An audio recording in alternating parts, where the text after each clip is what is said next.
നമസ്കാരം. തിരക്കേറിയ നമ്മുടെ ജീവിതത്തിനിടയിൽ, നെട്ടോട്ടങ്ങൾക്കിടയിൽ ഒരല്പനേരം മനസ്സിന് സന്തോഷവും പ്രചോദനവും നൽകുന്ന കുറച്ച് കൊച്ചു കൊച്ചു വിശേഷങ്ങൾ കേട്ടാലോ?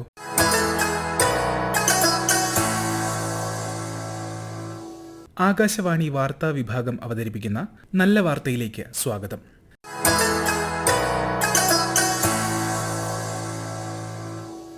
വർക്കല വരെ എങ്ങനെയൊന്നു പോകും? ബസ്സിലോ കാറിലോ ട്രെയിനിലോ അങ്ങ് പോയാൽ പോരെ എന്നായിരിക്കും നിങ്ങളിപ്പോൾ ചിന്തിക്കുന്നത്.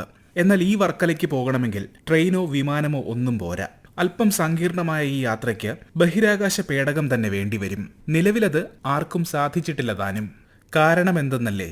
ഈ വർക്കല ഇങ്ങ് കേരളത്തിലല്ല, മറിച്ച് അങ്ങ് ചൊവ്വയിലാണ്. സാക്ഷാൽ ചൊവ്വാഗ്രഹത്തിൽ. വർക്കല മാത്രമല്ല, ബേക്കലും തുമ്പയും വലിയ മലയും ഒക്കെയുണ്ട് ചൊവ്വയിൽ. ചൊവ്വയിലെ ശാസ്ത്ര പ്രാധാന്യമുള്ള ചെറിയ ചില ഗർത്തങ്ങൾക്കാണ് അന്താരാഷ്ട്ര ജ്യോതിശാസ്ത്ര യൂണിയന്റെ അംഗീകാരത്തോടെ കേരളത്തിലെ ഈ സ്ഥലപ്പേരുകൾ നൽകിയത്.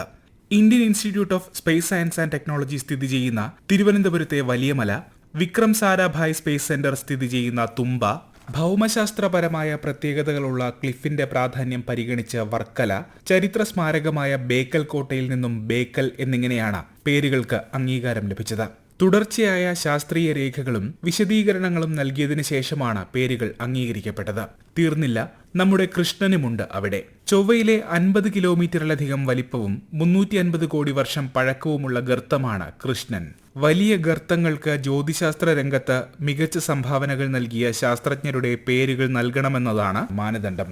ഇതിന്റെ അടിസ്ഥാനത്തിലാണ് ജിയോളജിക്കൽ സർവേ ഓഫ് ഇന്ത്യയുടെ പ്രഥമ ഡയറക്ടറായിരുന്ന MS കൃഷ്ണന്റെ സ്മരണാർത്ഥം കൃഷ്ണൻ ഗർത്തം എന്ന പേര് നൽകിയത്.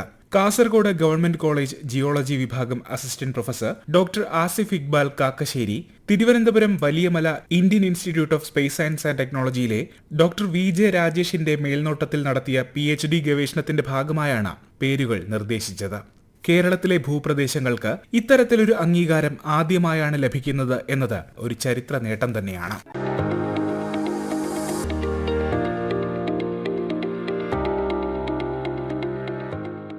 കാഴ്ച പരിമിതിയുള്ള വനിതകൾക്കായുള്ള പ്രഥമ T20 ക്രിക്കറ്റ് ലോകകപ്പ് ഇന്ത്യ സ്വന്തമാക്കി.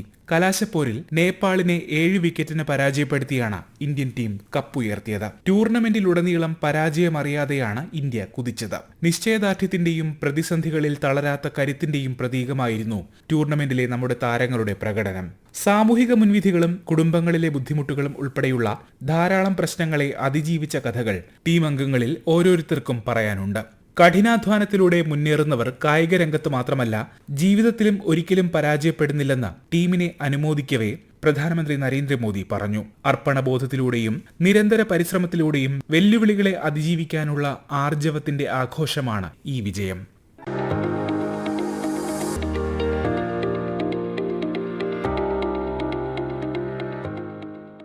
റോഡരികിൽ മാലിന്യം കുമിഞ്ഞുകൂടിയിരുന്ന ഒരിടം ഉദ്യാനമാക്കി മാറ്റിയ ദമ്പതികൾ. ഇങ്ങനെയാണ് തങ്ങളുടെ 25ാം വിവാഹ വാർഷികം ഇവർ ആഘോഷിച്ചത്. കാസർഗോഡ് ജില്ലയിലെ നീലേശ്വരം കരുവാച്ചേരി സ്വദേശി P. സുനിൽകുമാറും ഭാര്യ നിഷയുമാണ് ഈ ദമ്പതികൾ. ശ്രീ സുനിൽകുമാർ നല്ല വാർത്തയോട്. ഞങ്ങളുടെ വീടിനടുത്തുള്ള രാമര റോഡിൽ ഏകദേശം 7 മീറ്റർ വീതി കഴിഞ്ഞ് ബാക്കിയുള്ള സ്ഥലം വളരെ വൃത്തിയാക്കി മതിൽ കെട്ടി പൊതുജനങ്ങൾക്ക് ഉപയോഗമാകുന്ന രീതിയിൽ ഉദ്യാനമായി മാറ്റുകയായിരുന്നു ഞങ്ങളുടെ ലക്ഷ്യം. ഈ ലക്ഷ്യം സാക്ഷാത്കരിക്കുന്നത് ഞങ്ങളുടെ 25ാം വിവാഹ വാർഷിക ദിനമായ ഡിസംബർ 3-ന് 2 മരങ്ങൾ നട്ടുകൊണ്ട് ഈ ഉദ്യാനം പൊതുജനങ്ങൾക്കായി വിട്ടു നൽകുകയും ചെയ്തു. ഈ ഉദ്യാനത്തിൽ ഓപ്പൺ ലൈബ്രറി, ഇരിപ്പിടങ്ങൾ, ലൈറ്റുകൾ എന്നിവ സ്ഥാപിച്ചിട്ടുണ്ട്. തൊട്ടടുത്ത് താമസിക്കുന്ന പ്രവാസിയായ വിജയൻ നായർ അവിടെ മതിൽ കെട്ടുമെന്ന സാമ്പത്തിക സഹായം ചെയ്തു തരികയും ചെയ്തു. ഈ സ്ഥലത്ത് മാലിന്യങ്ങൾ വലിച്ചെറിയുന്നതിനാൽ അവിടെ വൃത്തിയാക്കി നല്ല പുല്ലുകൾ നട്ടുപിടിപ്പിച്ച് ചെടികൾ വെച്ച് നല്ല ഒന്നാന്തരം ഉദ്യാനമാക്കിയിരിക്കുകയാണ്. ഉദ്യാനം പരിപാലിക്കുന്നതിനും മറ്റും എന്നോടൊപ്പം സഹധർമ്മിണിയായ കേളപ്പജി ഹയർ സെക്കൻഡറി സ്കൂൾ അധ്യാപിക നിഷ ടീച്ചറും മക്കൾ ഗൗതം കൃഷ്ണ, നന്ദകൃഷ്ണനും കൂടെ തന്നെ ഉണ്ടായിരുന്നു. പൊതു ഇടങ്ങൾ വൃത്തിയായി സൂക്ഷിക്കുന്നത് എല്ലാവർക്കും പ്രചോദനമായിക്കൊണ്ട് വൃത്തിയുള്ള ഒരു നാടിനു വേണ്ടി എല്ലാവരും മുന്നിട്ടിറങ്ങുമെന്നാണ് ഞങ്ങളുടെ പ്രതീക്ഷ. ഉദ്യാനത്തിൽ തുറന്ന പുസ്തകശാല, ഇരിപ്പിടങ്ങൾ, പക്ഷിമൃഗാദികൾക്ക് വെള്ളം കുടിക്കാനുള്ള സൗകര്യം, സൗരോർജ്ജ വിളക്കുകൾ, ജലശുദ്ധീകരണി എന്നിവ സ്ഥാപിക്കുന്നുണ്ട്. ഉദ്യാനമെന്ന ആശയത്തിന് മക്കളായ നന്ദകൃഷ്ണയും ഗൗതം കൃഷ്ണയും മികച്ച പിന്തുണ നൽകി. നമുക്ക് ചുറ്റുമുള്ള മനുഷ്യർക്കും ജന്തുജാലങ്ങൾക്കുമൊക്കെ പ്രയോജനകരമാകുന്ന ഇത്തരം ആശയങ്ങൾ ആഘോഷങ്ങളുടെ മാറ്റ് കൂട്ടുന്നവയാണ്.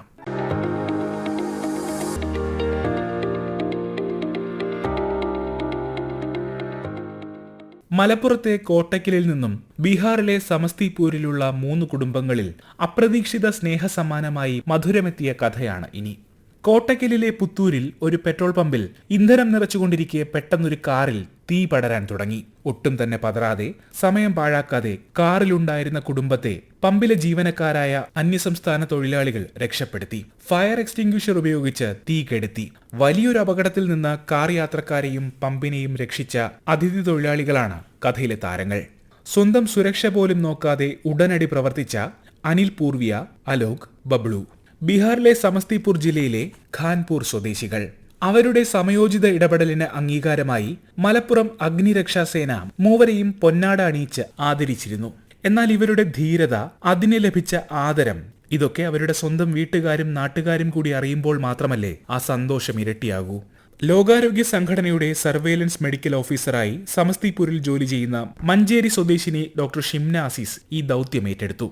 നാട്ടിലെ പെട്രോൾ പമ്പ് മാനേജറിൽ നിന്നും ഈ ജീവനക്കാരുടെ മേൽവിലാസം വാങ്ങി നേരിട്ട് അവിടെ എത്തി കുടുംബാംഗങ്ങൾക്ക് ലഡു കൈമാറിയാണ് അനിലിന്റെയും അലോകിന്റെയും ബബ്ലുവിന്റെയും സന്തോഷത്തെ ഇരട്ടിപ്പിച്ചത്. ഇതര സംസ്ഥാനക്കാർ എന്ന ലേബലിൽ മാറ്റി നിർത്താതെ അവരെ ചേർത്തുപിടിച്ച കേരളത്തിന്റെ സ്നേഹസന്തോഷം.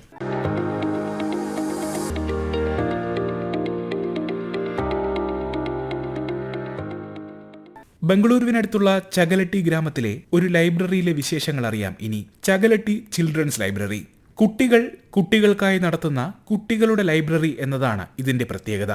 2010 ശാലിനി, മേഘന, വേദശ്രീ, വാണിശ്രീ, മാനസ, കാർത്തിക് എന്നീ 6 കുട്ടികൾ ചേർന്നാണ് ലൈബ്രറി തുടങ്ങുന്നത്. എവിടെ നിന്നെങ്കിലുമൊക്കെ കിട്ടുന്ന പുസ്തകങ്ങൾ പങ്കുവച്ചും ഒരുമിച്ച് വായിച്ചും ശേഖരിച്ചും അവർ സംരംഭത്തെ മുന്നോട്ട് നയിച്ചു. പയ്യെ കൂടുതൽ കുട്ടികൾ ഇവിടേക്ക് വരാൻ തുടങ്ങി. 5000-ലധികം പുസ്തകങ്ങളുണ്ട് ഇന്നിവിടെ. സ്ഥിരം വായനക്കാരായ 250ഓളം അംഗങ്ങളും. പുസ്തകങ്ങളുടെ കൈമാറ്റം മാത്രമല്ല, വായനയുമായി ബന്ധപ്പെട്ട ഒട്ടേറെ പ്രവർത്തനങ്ങൾ ലൈബ്രറി നടത്തുന്നു. മൊബൈൽ വായനാ സെഷനുകൾ സംഘടിപ്പിക്കുക, കുടിയേറ്റ തൊഴിലാളി കുടുംബങ്ങളിലെ കുട്ടികൾക്ക് പുസ്തകങ്ങൾ കടം കൊടുക്കുക, ലൈബ്രറിയിൽ എത്താൻ കഴിയാത്തവർക്ക് പുസ്തകങ്ങൾ എത്തിച്ചു നൽകുക തുടങ്ങിയ പ്രവർത്തനങ്ങൾ കോവിഡ് മഹാമാരിക്കാലത്ത് ഇവർ നടപ്പിലാക്കി. വിവിധ സംഘടനകളുടെ പിന്തുണയും ഒട്ടേറെ അംഗീകാരങ്ങളും ലൈബ്രറിയെ തേടിയെത്തി.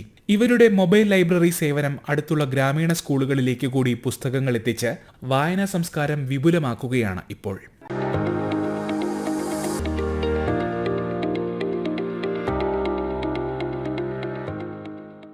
മനക്കരുത്തിന്റെ ബലത്തിൽ ശാരീരിക വെല്ലുവിളികളെ മറികടക്കുന്നവരുടെ പ്രചോദനകരമായ കഥകൾ നല്ല വാർത്ത മുൻപും ശ്രോതാക്കളുമായി പങ്കുവച്ചിട്ടുണ്ട്.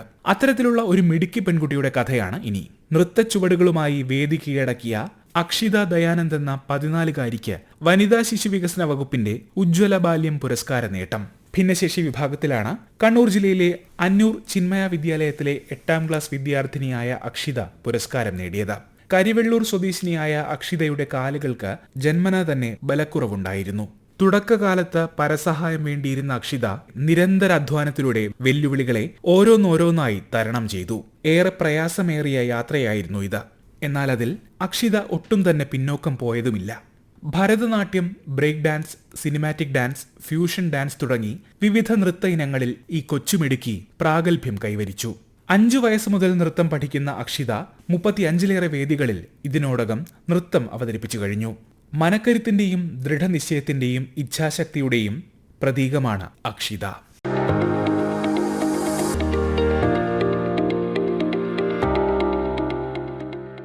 നല്ല വാർത്ത all India radio news Thiruvananthapuram എന്ന ഞങ്ങളുടെ യൂട്യൂബ് ചാനലിലും ലഭ്യമാണ്.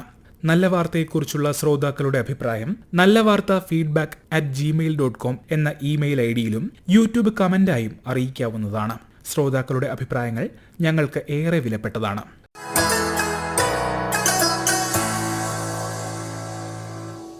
നല്ല വാർത്ത അവതരിപ്പിച്ചത് ആകാശവാണി തിരുവനന്തപുരം പ്രാദേശിക വാർത്താ വിഭാഗം. ഏകോപനം ലെമി ജി നായർ. തയ്യാറാക്കി അവതരിപ്പിച്ചത് അരവിന്ദ്.